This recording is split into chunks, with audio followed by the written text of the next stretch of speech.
o impacto da denúncia do Ministério Público Federal contra Lula na entrevista do dia com Maria Lídia Flandoli.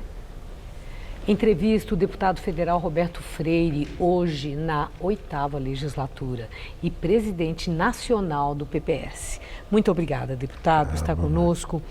Nós temos vivido tempos difíceis, de sobressaltos, com decisões, grandes decisões e polêmicas também incomensuráveis. Ontem, aquela denúncia à justiça feita pelo Ministério Público gerou mais uma dessas polêmicas. Eu quero começar por aí. Há muitos críticos à forma como o Procurador de Justiça, Delanhol, apresentou a denúncia, entendendo que houve uma politização evidente dos argumentos. Eu quero ouvir a sua opinião, se Dallagnol ultrapassou os limites, politizou de fato a denúncia, ao invés de se ater às provas, aos fatos que compõem o fulcro da denúncia? Olha, a opinião que eu tenho é de que ele se fixou no fulcro das denúncias. No momento em que ele diz que o grande responsável por todo esse processo de corrupção chama-se Luiz Inácio Lula da Silva, ele está indo no centro do problema. É porque a Petrobras foi assaltada a partir das designações dos diretores de Lula e que cumpriram o processo de desmantelamento da própria Petrobras, da propina, distribuindo com os partidos, a mando de Lula, para sustentar a sua base, para perpetuar-se no poder. Tem mais, naquilo que vai ser objeto da análise do juiz Moro, que é a denúncia em relação a 2 crimes lá tipificados, ocultação de propriedade, e que alguns ficam aí dizendo, mas cadê o cartório? Bom, se tivesse cartório, não seria o crime de ocultação, estaria já expresso. Então, essa defesa daquele que pratica o crime, que é sempre inocente, né? A gente precisa ter consciência disso. E, em segundo, você ter pertences de Lula e alguns que imaginamos que seja da República, até porque tem levantamentos disso, que ficaram durante 5 anos sendo pagos por uma empresa privada que diz, através do seu presidente, ex-presidente, de que pagou aquilo com dinheiro de propina, de ganhos da Petrobras. Olha, elementos para a abertura do processo existem, são evidentes. E eu tenho a impressão de que o juiz Moro irá aceitar a denúncia e teremos o processo e Lula transformado junto com os outros que foram lá designados, ser réu nesse processo.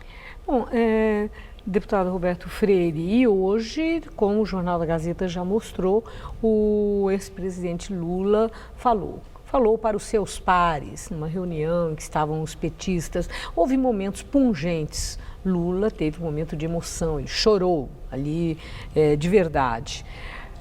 E deixou claro que, mais do que falar sobre a denúncia, sobre o que ele é acusado e expor as suas razões para mostrar que ele é inocente, Lula falou que sempre foi perseguido na sua história política e arrolou vários desses momentos desde o início, quando era sindicalista.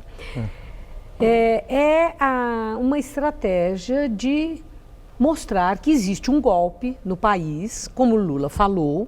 Lula fala isso, os pares dele, aqueles que o apoiam, falam isso, e que é um golpe continuado. Eu quero ouvir do senhor. Olha, esse contra-ataque pode ter um efeito na opinião pública e recrudescer manifestações de rua para o fora Temer? Não, o problema não é político.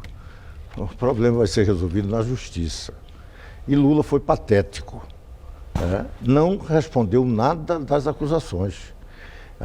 Vai para aquela prática que é normal em todos aqueles que são denunciados pela prática de crime de se declarar inocente.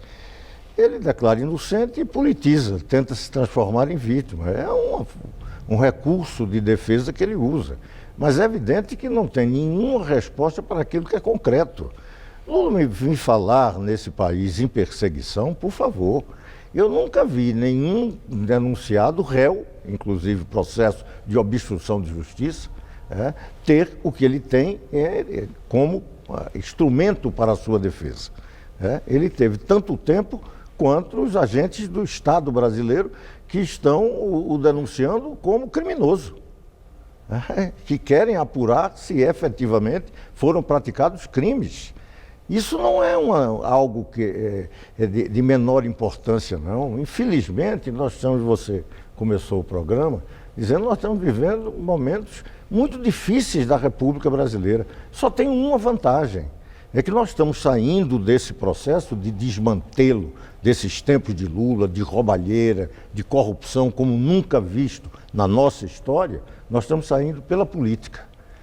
As instituições funcionando. E a instituição funcionando bem, Polícia Federal, Ministério Público e a Justiça, exatamente nesse caso, que não está acima da lei, quem foi um ex-presidente da República, muito bem avaliado, inclusive, pela opinião pública. Está hoje tendo que responder pela prática de crimes, segundo diz o Ministério Público brasileiro. Eu vi uma declaração sua outro dia em que o senhor disse que a sensatez na política está evoluindo no Brasil, está se desenvolvendo. O que o senhor quis dizer exatamente com isso? É que nós estávamos numa marcha da insensatez. O governo... Nós falou que a sensatez está evoluindo. Está evoluindo, vou lhe dar exemplo. Nós conseguimos fazer um impeachment dentro da lei, garantida todas as liberdades, sem que houvesse nenhum grande trauma. Manifestações da população brasileira de forma pacífica, a favor e contra, num exemplo democrático, de tensão, claro, tensão, estresse, esse clima que não é agradável para ninguém, não é só para aqueles que estão sendo acusados, é para mesmo aqueles que estão simples observadores. Então, esse processo está se resolvendo. Nós estávamos com um Congresso com 2 presidentes denunciados, um já como réu. E se discutia fora, Cunha, se tira, não tira, quando vem. E o caminha com sensatez. Afastamos da presidência, elegemos um novo presidente, o país caminha para enfrentar a crise econômica. Estamos vendo aí o desemprego, são mais de 12 milhões de brasileiros desempregados, crise seríssima que Lula e Dilma nos legaram. Então, esse outro aspecto, conjunto da obra, do desastre também da sua gestão. Então, nós estamos nesse processo dando passos de sensatez. O Ministério Público funcionando, o seu Lula se defendendo, mas isto caminhando dentro da normalidade do Estado Democrático de Direito. Isso é que eu estou chamando passos da sensatez. E eu espero que, mesmo com os percalços, obstáculos, com alguns retrocessos, a gente mantenha essa sensatez. Dá para prever o impacto que essa denúncia contra Lula, dessa denúncia contra Lula sobre candidatos do PT na eleição para prefeito desse ano, principalmente Fernando Haddad em São Paulo? Olha, Fernando Haddad, aqui uma impressão que eu tenho é de que Lula ser denunciado, processado, virar réu, pouco vai importar na avaliação, que é muito ruim. Talvez pior do que ele, só pita. Veja que ponto chegou. E eu não vou imaginar que esse final de campanha tenha alguma mudança. Talvez isso possa piorar. Porque mesmo Lula tendo essa possibilidade de falar, fazer um discurso, tentar se transformar em vítima, eu acredito que até antes das eleições você já pode ter a aceitação pelo juiz Moro dessa denúncia e ele vai se transformar em réu. Então isso evidentemente agrava o processo que sofre o PT. Ele até, nas suas basófias, inclusive mentiras, ele quis até comparar de que querem extinguir o PT como fizeram isso com o PCB na década de 50. Foi em 47. Ele está completamente enganado. Os comunistas, o velho partidão, esse partido que tem honra nesse país, foi caçado no tempo da Guerra Fria pela política. O que o PT está sofrendo não é um problema de política. O que o PT está sofrendo é que seus principais líderes, inclusive Lula, estão sendo acusados pela justiça brasileira de terem praticado os crimes de corrupção. É coisa bem distinta, né? Ele tenha a capacidade de não confundir. Faça o discurso que bem entender, mas não diga mentiras históricas. Eu agradeço muito a clareza com que o senhor expõe as suas ideias. Muito obrigada por sua entrevista. Eu agradeço a você a oportunidade. Uma boa noite. Boa noite.